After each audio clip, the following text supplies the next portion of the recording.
นี่คือปลาเนื้ออ่อนเป็นปลาหูดำหรือปลาขังเอามาทำเมนูอะไรก็อร่อยปลากายเป็นปลากายภูเขาไฟรอดมาได้แค่ตัว2 ตัวในยุคภูเขาไฟระเบิดปลากายนี่เอามาลาบแซ่บนี่คือปลาเนื้อแข็งเขาเรียกว่าปลาอึ่นเป็นปลาอึ่นภูเขาไฟสัตว์โลกดึกดำบรรพ์รอดได้ไม่กี่ตัว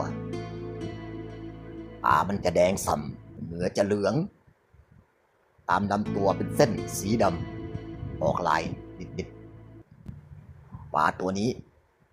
เป็นปลารอดตายจากภูเขาไฟระเบิดเหลือแค่3 ตัวเขาเรียกว่าปลาพรเป็นปลาพรน้ำจืดน้ำทะเลไม่มีตัวนี้เป็นปลารุ่นใหม่นอกจากภูเขาไฟระเบิดแล้ว